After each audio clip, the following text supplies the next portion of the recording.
First இந்த மெனோபாஸ்னா என்ன doctor? இதுக்கு ஆவரேஜா ஏஜ்னு ஏதாவது லிமிட் ஏதாவது இருக்கா? மெனோபாஸ்னா நேச்சுரலாக ஒரு விமனுக்கு நார்மலாக வர ரெகுலர் மென்ஸ்ட்ரல் சைக்கிள் நிற்கிறது தான் மெனோபாஸ்ன்னு சொல்லுவோம்.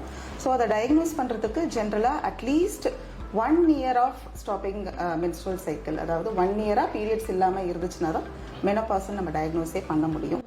ஆவரேஜ் ஏஜ் இந்தியாவில் பார்த்தோம்னா ஒரு 45 to 50 இயர்ஸ்ன்றது average age. World wide it is around 50 to 51 years. இப்போ இது ஒரு அடிஷனல் கொஸ்டினாக தான் எனக்கு தோணுது. இன்னைக்கு இருக்கக்கூடிய ஃபுட் ஹேபிட்ஸ்னால இந்த பியூபர்ட்டிங்கிறது ரொம்ப ஏர்லி ஸ்டேஜ்லேயே வருது குழந்தைகளுக்குலாம். அதே மாதிரி இந்த ஃபுட் ஹேபிட்ஸுங்கிறது மெனோபாஸ்லேயே ஏதாவது அஃபெக்ட் ஆகும்? கண்டிப்பாக நம்ம ஃபுட் ஹேபிட்ஸால லேட் மெனோபாஸ் ஆகிறதுக்கு சான்ஸ் உண்டு.